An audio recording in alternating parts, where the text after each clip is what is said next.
नवीन जयंत का पेशाब भी नहीं अरविंद शर्मा है ही कुछ नहीं। अरविंद शर्मा का जब सारा, अरे छोरे अभी ना कुआओ मेरे से, अभी मैं शांत बैठा हूँ, खून की घूंट पिए बैठा हूँ। बस ये सीज फायर कह लो, इसको युद्ध विराम कह लो। अभी मेरे मन में बहुत बातें हैं, लेकिन मैं चुप बैठा हूँ। जीऊँगा जब तक कभी भूल लूँगा नहीं, जीऊँगा जब तक कभी नहीं भूलूँगा। पहरावर गांव यूं तो रोहतक में है, लेकिन ब्राह्मण समाज के दो नेताओं के बीच आज कुरुक्षेत्र का मैदान बना हुआ है।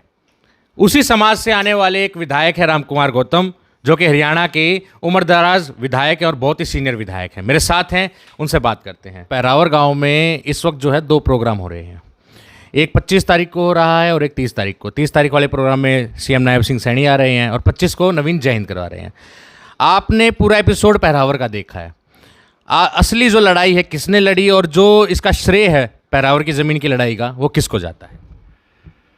देखिए, लड़ाई लड़ी है, लड़ाई शुरू भी नवीन जैन ने की और लड़ाई लड़ी भी, और पहरावर की ज़मीन के लिए मुकदमे भी नवीन जैन ने झेले हैं और अभी भी आजकल भी शायद कोई मुकदमा हो, और समाज ने भी साथ दिया। मैं भी गया था उस वक़्त जब इन्हें बुलाया था। हमने फिर खट्टर साहब से कहा भी था, खट्टर साहब ने मुझे अश्योर किया था कि ज़मीन 100% दूंगा, मुझे समाज से प्यार है, नफ़रत नहीं है। और लेकिन जो ये तरीका है उससे मैं ज़्यादा खुश नहीं हूँ, और वो नाराज़ भी थे बहुत बातों से। उस वक़्त ये फरसा कांड हुआ था वहाँ बरवाड़ा में, इधर भाटिया को सस्पेंड करा दिया था बिना मतलब के। काला ब्राह्मण और गोरी लड़की कौन सी बुरी। तो इसके बावजूद देर तो लगी, थोड़ा सा लेट करा, लेकिन खट्टर साहब ने फिर भी बड़ा दिल दिखा के समाज को ये ज़मीन दी, गौड़ संस्था को ये ज़मीन दी। और उसकी लड़ाई एकमात्र नवीन जैन ने लड़ी और समाज के लोगों ने इसका साथ दिया। जो आज श्रेय लेना चाहता है जो भाई, उसका लेना देना ही कोई नहीं इस बात से, ज़मीन से कोई लेना देना नहीं है। वो तो उसको तो जब पता लगा, खट्टर साहब ने जब घोषणा की, जब पता लगा, और उसने बुलाना दिया खट्टर साहब को कि आप कम से कम मुझे बता तो देते, मैं आखिर यहाँ का एमपी था, आपने मुझे बताया भी नहीं। तो ये तो श्रेय जो ले रहा है ये गलत श्रेय ले रहा है। आपका कहना है कि अरविंद शर्मा जो वहाँ के एमपी थे, उनको पहरावर के मैटर का पता ही नहीं था इससे पहले? मैटर का तो उसको पता था कि वो गया भी था जब नवीन जैन ने बुलाए थे, मैं भी गया था, वो भी गया था। लेकिन जब ये घोषणा की उस वक़्त उसको पता नहीं था, बिल्कुल कुछ नहीं पता था। उलाना दिया उसने खट्टर साहब को। खट्टर साहब गवाह है इस बात कि जी आपने मुझे बताया नहीं, आप मुझे बताते तो कम से कम मैं एमपी था, मुझे भी लोग श्रेय देते।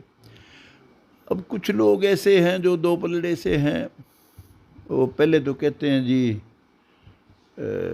इसका श्रेय नवीन जैन को जाता है, और उसके बाद फिर वो कहते हैं जी ये अरविंद ने दिलाई। वो गलत है। सारा जो भी काम किया इसका, जो लड़ाई लड़ी अरविंद, इसने नवीन जैन ने लड़ी, और उसके लिए इसने मुकदमे भी झेले और लोगों ने इसका साथ भी दिया। बहुत सीनियर विधायक हैं आप और बहुत लंबी राजनीति आपने की है, लंबा अनुभव आपका है। एक तरफ नवीन जयहिंद है और एक तरफ अरविंद शर्मा है। दोनों को किस तरह से देखते हैं? दोनों में क्या जो बेसिक फ़र्क है वो आपको क्या नज़र आता है? नवीन जयंत का पेशाब भी नहीं अरविंद शर्मा है ही कुछ नहीं। अरविंद शर्मा का जब सारा, अरे छोरे अभी ना कुआओ मेरे से, अभी मैं शांत बैठा हूँ, खून की घूंट पिए बैठा हूँ, मत कहलवा। उसका कोई मुकाबला नहीं है नवीन का। नवीन का उसका किस बात का मुकाबला? नवीन ने ज़िंदगी में किसी के साथ ठगी नहीं की, सीधा साधा लड़का है, लड़ाका है, बहुत मजबूत है, इरादे इसके बहुत पक्के हैं। उसका कहीं ठगी ठोरी किसी चीटिंग से कोई वास्ता ही नहीं है। और मैं अरविंद के बारे में भी आज कुछ नहीं कहना चाहता अभी, क्योंकि अभी मैं लड़ाई के मूड में नहीं हूँ। सीज फायर हो गया? बस ये सीज फायर कह लो, इसको युद्ध विराम कह लो। अभी मेरे मन में बहुत बातें हैं, लेकिन मैं चुप बैठा हूँ, क्योंकि मामला विधानसभा का था। विधानसभा के बाद तो विधानसभा में होता जो होता, वो तो कुछ हुआ ही नहीं।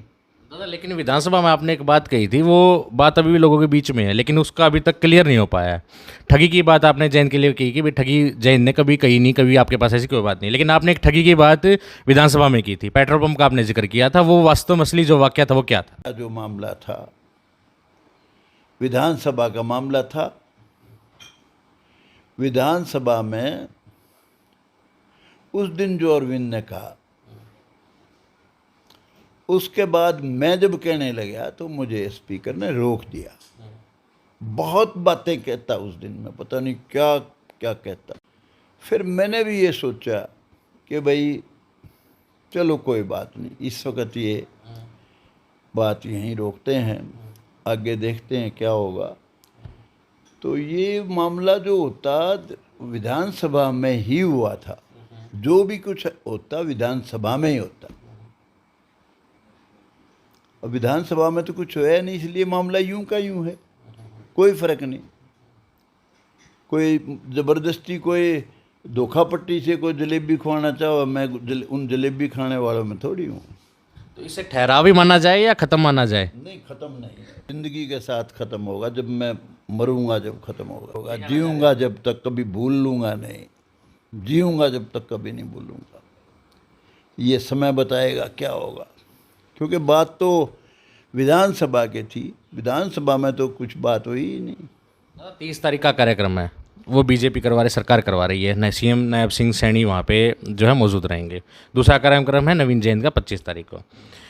उस कार्यक्रम के प्रचार के लिए डीपी वत्स भी प्रचार कर रहे हैं। 30 तारीख के कार्यक्रम के लिए जनरल जुड़ रहे हैं, और रामविलास शर्मा जो पूर्व प्रदेशाध्यक्ष रहे हैं वो भी घूम रहे हैं प्रचार के लिए। आप कहीं दिखाई नहीं दे रहे हैं, क्या वजह?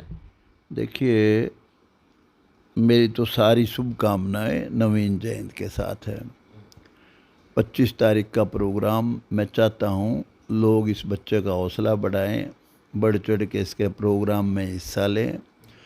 और जहाँ तक 30 तारीख का सवाल है, देखिए नायब सैनी मुख्यमंत्री है, बहुत भला नेक अच्छा इंसान है, उसको तो जाना ही पड़ता है। कोई आखिर मोहनलाल बड़ौली प्रदेश का बीजेपी अध्यक्ष हैं, और अरविंद भी मंत्री बन रहा है। तो जब उन्होंने एक प्रोग्राम रख दिया तो वो तो उसकी तो मजबूरी भी है, और समाज का काम समझ के वो जाएगा भी। वो अच्छा इंसान है, लेकिन श्रेय जो ले रहा है अरविंद शर्मा, वो गलत ले रहा है। उसका कोई कनेक्शन ही कुछ नहीं है इस काम से। कोई संयोजक कोई और होना चाहिए था कार्यक्रम? नहीं, समाज करता है इसको, समाज के लोग करते, कोई सभा करती, गौड़ संस्थाएं करती, अच्छा भी लगता। या ये नवीन जैन का ही प्रोग्राम में जाते, क्योंकि लड़ाई तो इसने लड़ी थी।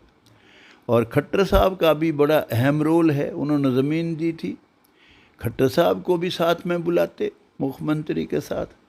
आखिर ज़मीन तो खट्टर साहब ने दी थी, और मुख्यमंत्री क्योंकि स्टेट के हेड हैं भाई, उनको तो बुलाना ही चाहिए, उनको तो ठीक बुलाया है।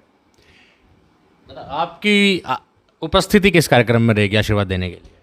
देखिए, मैं तो अस्वस्थ हूँ।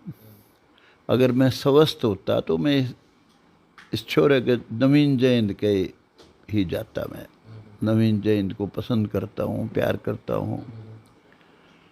और बाकी तो भाई सरकारी प्रोग्राम है, बहुत लोग सरकारी होते हैं, और जाओ, अच्छा है। मैं तो किसी को यूँ नहीं कहता ना जाओ, लेकिन मेरी लाइकिंग तो ये बच्चा ही है। ये थे दादा गौतम, जिन्होंने खुलकर जो है अपनी बात कही है। जो 25 तारीख का कार्यक्रम है, 30 तारीख का जो कार्यक्रम होना है, उसके बारे में खुलकर अपनी राय रखी, खुलकर अपनी बात कही। और जो वीडियो है वो हम आपको अब शेयर करने जा रहे हैं। आपको जैसी भी लगे, जो भी आपकी राय हो, हमें कमेंट ज़रूर कीजिएगा।